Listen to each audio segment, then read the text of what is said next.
Back from the dead. Back from the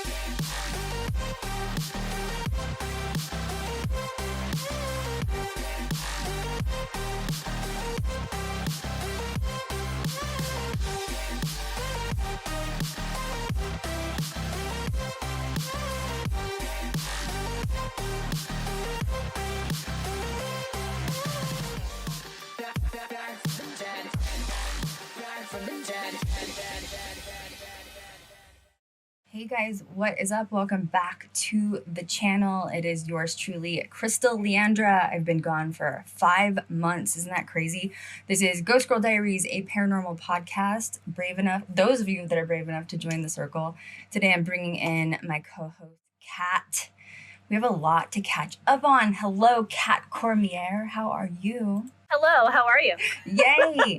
Literally, you looked at the date. What was the date? When was the last time we were streaming? May 27th.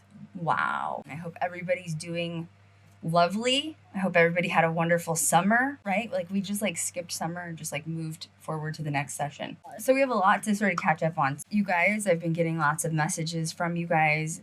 Those of you that follow my personal content know that I did start doing personal content. So I started doing my makeup stuff. This is really request via you guys. So I started that and it kind of went well on TikTok. And honestly, it was a really, really good creative outlet for me to close out all the really bad, dark stuff going on in my life and be able to just be creative. It was a really good outlet.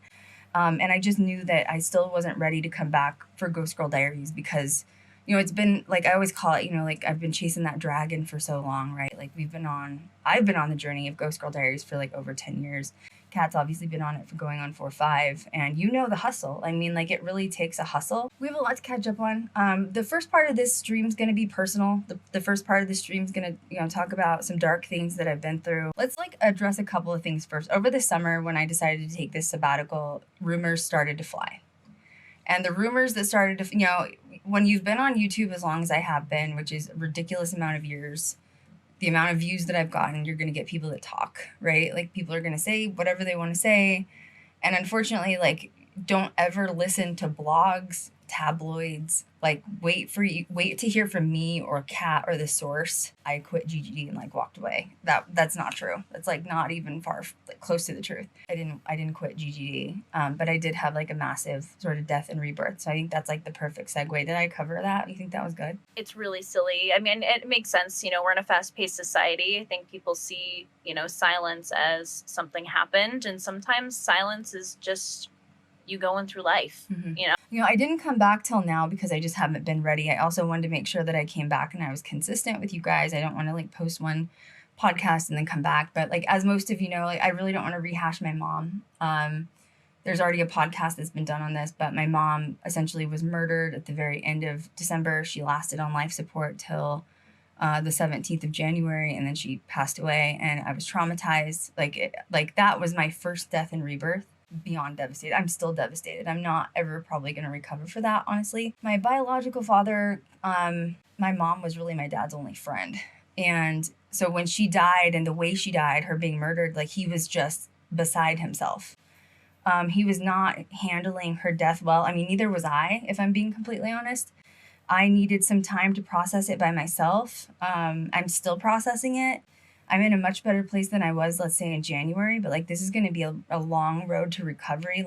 She was intentionally taken from me, and that's going to take a long time to un-F. And I think my dad was going through a similar process.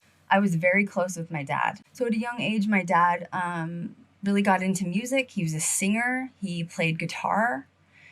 He's actually the person that got me into music. I know that if any of you have purchased my book, I talk in my book about... Buy it on Amazon. I talk about being a singer, singing just Johnny Cash in his truck for hours. And so that was always our unique bond. He taught me how to play guitar.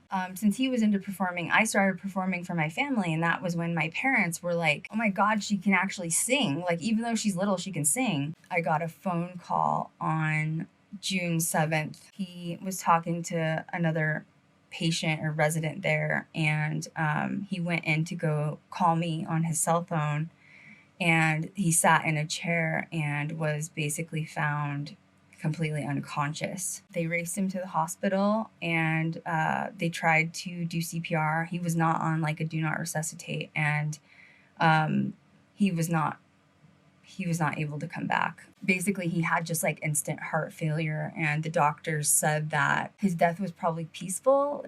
He just sat in a chair, went to sleep, and didn't wake up, essentially, is what happened. And here's Krystal with both of her parents gone at a very young age, and I'm very confused. The doctor was shocked that it happened too, but the doctor was like, a lot of times with parents, if one goes, even if they're separated, the other one will go because they have that like soulmate bond.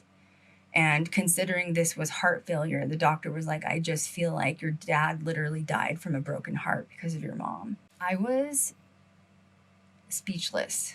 I was beside myself. I had cried so much from my mother's death that I had nothing left to cry over my dad. And all I knew was I had to pull the plug on Ghost Girl Diaries temporarily after both of my parents dying 4 months apart, Kat. 4 months apart. And I'm an only child with no family to lean on and count on. I knew I was going to have a mental breakdown. I knew that I was about to go through it, and I didn't want to do it publicly. So Dahmer stuff has been interesting. I don't know if I really want to go through all the Dahmer stuff, but I want to talk about a new serial killer, and I want to talk about some facts behind it. And like the last topic I want to talk about is like the paranormal side of it, right? Because that's what always wraps into it. My question is just being in paranormal and like energy doesn't lie. Like we know we've set up energetic highways of like communication. Are serial killers almost on their own wavelength of energy? I would assume so. I mean, who could do things that evil? Ugh. Both of them. I mean, even like, John Wayne. All of them. Yeah. Well, all of them. John Wayne was with the kids, and Jeffrey Dahmer. So like they say with serial killers, you have like highs and lows. So like your peak or your high is when you're like in your murder spree or whatever, and then you have your low. So that's where they like come up with the agenda of like, oh, this person's killing once a month, twice a month, whatever.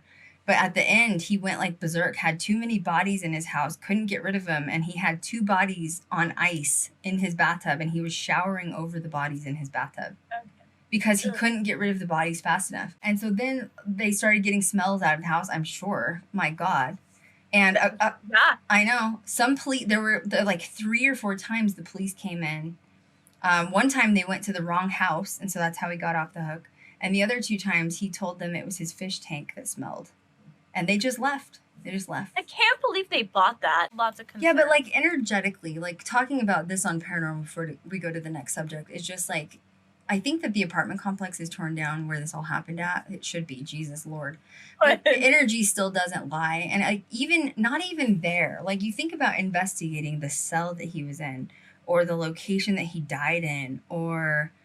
You know what I mean? Like, it doesn't even have to energetically be the location that he was doing these, like, cruel, horrible things in. But I'm sure the land is tainted at this point. I mean, evidence is just... I think the thing that fascinates me with the serial killer stuff going over to paranormal is I truly believe that we're only skimming the surface with paranormal and investigating. Yeah. And I think that at some point, maybe it's going to take women getting involved. Maybe it's going to take better equipment with paranormal. But I think that we're going to eventually be able to solve murder cases using paranormal equipment. I just thought of the word repent. Did you think you have a witch in the house or what? Almost say it. I literally almost just said it on the live, and I was like, don't do that. That's weird. And I was just like, repent. I did a spirit don't box bring her session. Into this. And I think it's on TikTok. I asked my spirit guides, I said, what happens to energy like John Wayne Gacy after they cross over? Like, what happens to these people when they do all these horrible crimes? You know, like, does this hell exist for them? Are they punished or something? And my spirit guides came through and said, their energy is destroyed. To me, that sounds a lot worse than hell. I was like, damn. They're not holding back. That's just... They're destroyed. Yeah. No, it was very casual. Like, yeah, we destroyed them. I'm like, oh, okay, well, that's a good conversation. Because when people start learning patterns and, about serial killers and what they do psychologically, like analyzing them from like, psychological perspective, can we prevent this from continuing to happen? Or can we see patterns in other people and call them out? And this started to happen with a potential... This is under pure speculation. It's a conspiracy. It's pure speculation. So we don't know if this is fact or not. But there is a new cannibal in town, and he is currently on the loose. Basically, he may have been. You said that. I'm sorry.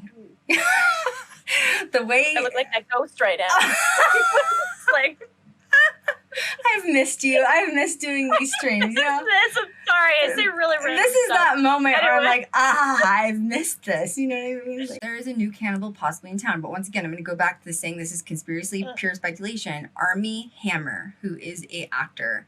He's a well-known actor. He's like a very well-known, wealthy actor from like practically an aristocrat family. His family has been in generations of politics. And they're literally worth billions. I looked it up online. So, you know, if he is doing cannibalism off speculation and conspiracy, he is probably very, very protected if he's that well off financially. I mean, like, you're talking like way up there with the elites, you know, talk about conspiracies, but it's true. So a lot of people say this is why he's able to get away with multiple murders and possible cannibalism. So it's an interesting story, and I wanted to talk about it. And at the end, I want to talk about the investigation behind it and why you should be safe, especially as a female. Basically, Armie, goes into separation, and he moves into like this abandoned hotel in Joshua Tree, California, which is outside of Palm Springs. It's like a few hours east of LA. And he says he's going to buy this abandoned hotel and renovate it with a few friends. And while he's living there, multiple people, mainly women, start going missing in the Joshua Tree area, and remains of multiple human bodies are found scattered around not only the small town, but in direct vicinity around this hotel that he's been staying at. So just for like a little backstory too, Joshua Tree, which is the town, has a population of 7,100. That's a small town. I mean, that's a small town. And it's in the middle of nowhere, Palm Springs desert. Like, if you haven't been out there, it's just literally the middle of nowhere. And that was as of the 2010 census, so it couldn't be that much more. You know what I mean? You're talking like Vegas is millions. I think we're at 8 million. When I first moved to Vegas in 2014, I think it was only like 1.5 million. Now we're literally at 8 million people. It's crazy. Yeah. So you're talking about having a population of 7,000. That's a small town. Everybody knows everybody's business. So people are going missing still to this day, and remains are still being dug up and found. So the question is, why is Armie in heat, right? Why is this guy, if he's a successful actor, if his family's aristocrats and they have billions of dollars, why does he want to be a cannibal? You know what I mean?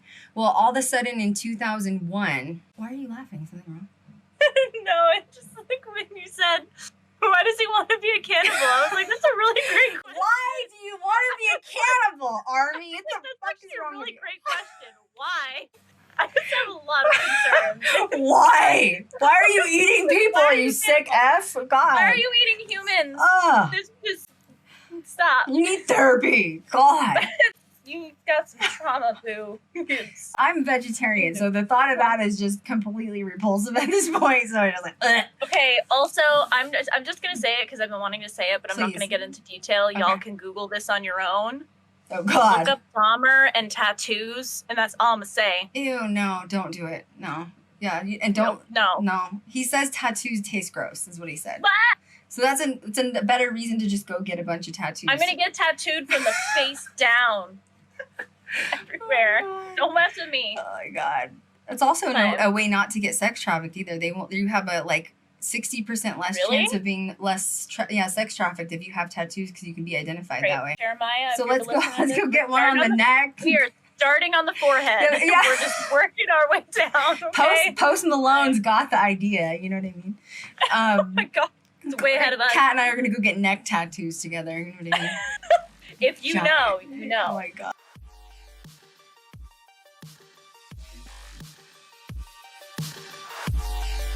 Back from the dead.